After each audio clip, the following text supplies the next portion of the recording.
Hi gamin, j'espère que tu vas bien, tu t'es reposé, tu as relu tes notes de la vidéo précédente, c'est capital. Résumé très rapide, dans la vidéo précédente, tu as pu comprendre les paramètres physiques qui influençaient la vitesse des ondes sismiques. Voilà, tout est dit. Pression, température, distance interatomique. Voilà, tout est dit gamin, tout est dit. Alors, on s'était arrêté sur deux approches théoriques. Approche ici, j'ai une seule roche de la surface au centre de la Terre. Je me retrouve donc avec une évolution continue de la vitesse, un graphique qui ressemble à ça.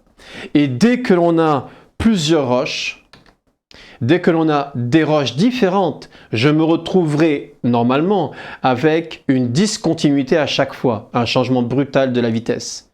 Voilà. La question devient, et dans la réalité, on a quoi? Voilà. Et dans la réalité, on a quoi, gamin? On a quoi? Ah, on va y répondre. Dans cette vidéo, l'objectif de cette vidéo, c'est de comprendre la structure de surface de notre planète. Oula, ouais, la structure de surface. La vidéo suivante, la structure profonde. Ah, plus compliqué, mais on va y arriver. Allez, je suis le meilleur prof au monde, je t'explique les choses comme personne, donc tu likes, tu me dis que c'est super dans les commentaires et surtout, tu partages. Et tu fais partie de la communauté Science, ça y est, t'es pas là par hasard. Tu veux progresser et je suis le meilleur. Tu fais partie de la communauté Science, partage. Je veux que cette communauté, tu es responsable de la croissance de cette communauté. Je te confie cette responsabilité. Si, j'ai confiance en toi, dans tes connaissances, dans tes relations, tu es le meilleur pour ça. Je te confie la croissance de Science.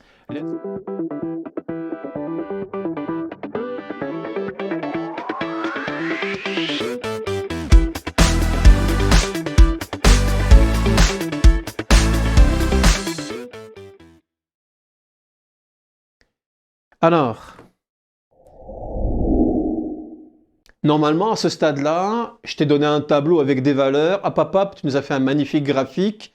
Un sous les océans, un sous les continents. Et ici, on est sous les océans, sous le fond des océans. Comment se propagent les ondes sismiques dans les roches qui constituent le fond des océans?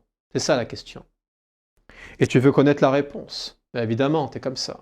Alors, qui dit graphique dit axe, vitesse, horizontalement, et profondeur, ben, vers le bas, hein, c'est logique. Profondeur vers le haut, ça fait tout de suite plus bizarre. Et je place mes points. Eh ouais, je suis comme ça, moi. J'ai placé chacun des points, tac, tac, boum, boum, et voilà. Et je relie les points. Je sais faire un graphique, je relie les points.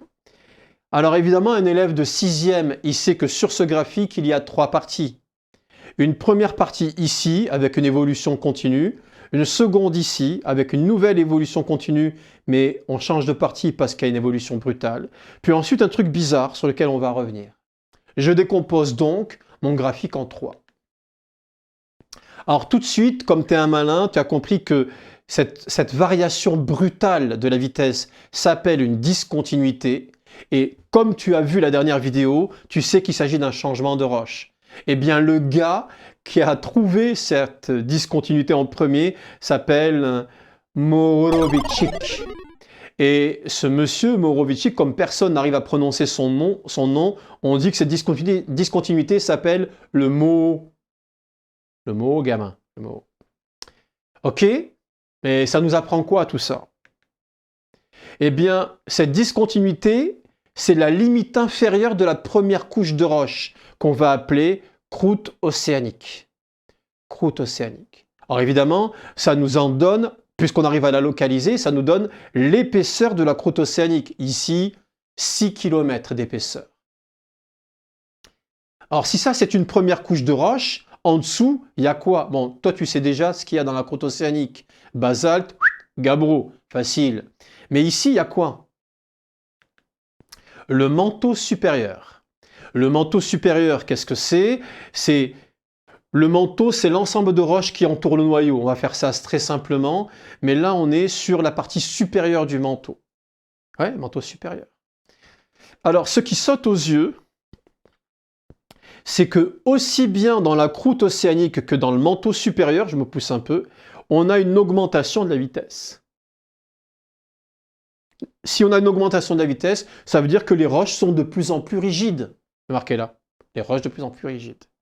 Eh bien, les scientifiques associent ces deux couches de roches différentes pour constituer une enveloppe de surface qui a un comportement.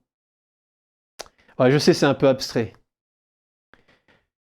Une enveloppe de surface qui a un comportement lequel les roches sont de plus en plus rigides, donc la vitesse augmente. Un comportement cohérent. Et ils appellent ça la lithosphère. Bon, là on est sous les océans, lithosphère océanique. Et tu vois, son épaisseur, on est entre 100 et 120 km d'épaisseur, croûte incluse. Elle est donc constituée de deux couches de roches, la croûte océanique et le manteau supérieur. Mais les roches, ils sont de plus en plus denses. C'est pour ça que, je me pousse, la vitesse augmente dans cet ensemble-là. C'est la lithosphère océanique. On est bon? On est bon, évidemment qu'on est bon. Mais il se passe quelque chose à partir de 100, 120 km. On a une baisse de la vitesse. On le voit ici. La vitesse diminue, puis finit par réaugmenter. On se trouve dans une zone de la planète où les roches vont être... Oh, je ne dis pas. Je le dis ou je ne le dis pas? Mais comment peut-on expliquer une baisse de la vitesse? Petit 1, est-ce que c'est un changement brutal de vitesse? À la hausse ou à la baisse? Réponse non. Donc ce n'est pas un changement de roche. Donc ce n'est pas un changement de roche. C'est un changement de rigidité. Rigidité, gamin. Eh ouais. C'est pour ça que j'avais donné la formule de la vitesse. La vitesse est égale à la racine carrée de la rigidité divisée par la densité. Si tu changes la rigidité progressivement, tu changes la vitesse progressivement. Logique ou pas? Évidemment que c'est logique. Évidemment. On a une baisse ici, on a donc des roches moins rigides. Une baisse de la vitesse des roches moins rigides. Et comment appelle-t-on cette zone? Cette zone au comportement moins rigide, avec des roches moins rigides. Alors attention, c'est pour ça qu'il faut que tu te souviennes du carambar. Le carambar le matin à 7 h, il est cassant. Mais le carambar qui a traîné dans ma poche de jean toute la journée, il a été chauffé par la température de mon corps. Et donc, son comportement a changé. Il est devenu ductile. Ductile, cassant. Voilà, tu as tout compris. Ductile, cassant. Et le facteur, c'est évidemment la température. Alors, ceci s'appelle le manteau moyen. Alors, contrairement à ce que montre mon graphique, le manteau moyen se prolonge jusqu'à 700 km de profondeur. 700 km de profondeur. Et son comportement un peu moins rigide, donc un peu mou, donc ductile, lui a donné le nom d'asténosphère. Et ouais, dit comme ça, asténosphère, c'est plus beau. La classe, asténosphère. Donc évidemment, est-ce que lithosphère et asténosphère sont des couches de roche? Réponse non. Non. Si tu crois, si ton prof te dit que la lithosphère c'est une couche de roche, tu lui dis non. La lithosphère c'est un ensemble de roches de plus en plus rigides, donc comportement cohérent, cassant. Lithosphère. L'asténosphère c'est un ensemble de roches ductiles. Donc c'est bien le comportement qui permet de distinguer lithosphère et asténosphère et pas la nature de la roche. Tu veux une preuve? Évidemment, tu veux une preuve. Hop là, tu veux une preuve. La croûte océanique, tu le sais déjà, basalte, gabbro. Ok. Mais le manteau supérieur, péridotite, très joli à observer au microscope. Là, tu la regardes, t'en tombes amoureux, des couleurs de partout. Péridotite. Mais le manteau moyen, si c'était une couche de roche, on aurait donc une roche différente, mais c'est encore la péridotite. Et la question devient, comment est-ce que la même roche peut appartenir à deux enveloppes au comportement différent? La question devient, pourquoi est-ce que les péridotites ici sont cassantes alors qu'ici elles sont ductiles? Réponse, carambar. Carambar. Ben oui. Ce qui change entre le carambar de 7 h du matin et le carambar qui a passé la journée dans ma poche de jean, c'est la température. Et la température de transition entre le comportement cassant, élastique, et le comportement ductile, des péridotites, c'est 1350 degrés. 1350. Bon, tu trouveras dans certains livres, faits par des gens qui connaissent rien, 1300 degrés, je leur pardonne. C'est 1350 degrés, point barre. Tu peux retenir? Bien sûr que tu peux retenir, t'es un bon. T'es avec moi, donc t'es un... 1350 degrés, gamin. Le carambar dans ma poche change de comportement, je sais pas, à 20 degrés. La péridotite change de comportement à 1350 degrés. Ouais, mais toi là-bas, je t'ai entendu. Ouais, non, arrête, je t'ai entendu, toi là-bas. T'es un bon. Ah, je te dis direct, t'es un bon. Tu m'as posé une question, et la question est la suivante. Dans la lithosphère, les roches sont cassantes, élastiques. Dans la sténosphère, les roches sont ductiles, plastiques. Ok.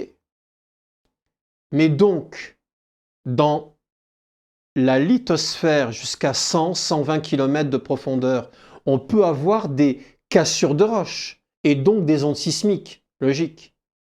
Mais si tu es bon dans la sténosphère, dans le manteau moyen, jusqu'à 700 km de profondeur, on ne peut pas avoir de foyer sismique, puisque les roches sont ductiles, elles se déchirent, elles ne cassent pas. Logique ou pas? La grande distinction entre lithosphère et la sténosphère, c'est la capacité à produire des ondes sismiques sur les 100-120 premiers kilomètres de profondeur. Et qu'en dessous, dans la sténosphère, jusqu'à 700 km, il ne peut pas y avoir d'ondes sismiques. Les roches, ils sont ductiles, gamin. Les roches, ils sont ductiles. Ah ben ça, c'est important. C'est important. Carambar. Tout est à relier au carambar. Tout. Tout. Va t'en acheter parce que c'est super bon. Tu m'insultes pas. Tu prends pas des carambars à la fraise ou à l'orange, je sais pas. Non, tu prends l'original. Hein, l'original. Continuons. Bien, je déconne, mais... Et sous les continents? Pareil ou pas pareil? That's the question. Alors évidemment, je te refais le même graphique, je te place les trucs et boum, tout d'un coup. Sur les continents, tu as aussi une évolution continue de la vitesse, jusqu'à une épaisseur de 30 à 40 km de profondeur. Puis tu as ton fameux mot, discontinuité. Puis à partir de là, évolution continue. Puis vers 120 km de profondeur, réduction de la vitesse, roche ductile, roche cassante, lithosphère continentale, asténosphère. Est-ce que les roches sont les mêmes? Non. Dans la croûte continentale, principalement du granit. Dans le manteau supérieur, c'est la même chose, péridotite dans le manteau moyen, et évidemment la fameuse température de 1350 degrés. Donc si ton professeur te fait un QCM en te demandant la limite inférieure de la lithosphère, est-ce que c'est un changement de roche? Niet. Est-ce que c'est une limite thermique? Oui. Eh oui, c'est une limite thermique. Est-ce qu'elle change le comportement? Oui. On passe de cassant à ductile. On est bon, gamin? Bien sûr qu'on est bon. T'es avec moi. T'es logique. Qu'est-ce qu'il y a d'autre à rajouter? Je pense que c'est bon. C'est bon. On a mis en évidence les enveloppes de surface du globe, à savoir la lithosphère sur les 100 premiers kilomètres, 100, 120, allez, 150, je te fais un prix, et l'asténosphère contenant des roches ductiles. Alors, petit schéma que je donne à mes élèves de collège, qui est assez sympathique, parce qu'évidemment, je leur explique la même chose. Ah ouais, parce que je les pousse, tu vois, je les emmène plus loin. L'objectif, c'est que plus tard, ils réussissent le lycée, tu vois. Continuons. Alors évidemment, croûte océanique, croûte continentale, différences d'épaisseur qui sautent aux yeux. En bleu, la croûte océanique, ici la croûte continentale.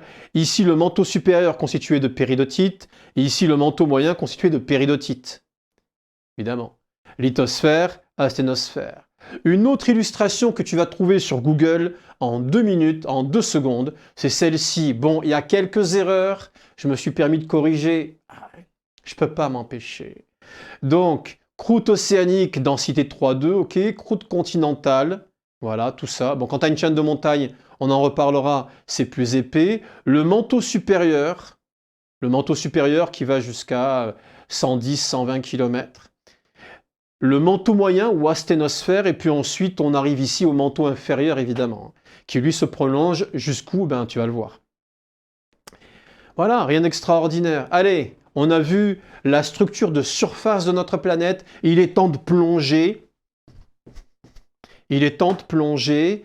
Alors, je suis fatigué, je vais m'arrêter là. On passe à la structure tout à l'heure. Je enregistre une vidéo. Allez, let's go, ciao, ciao.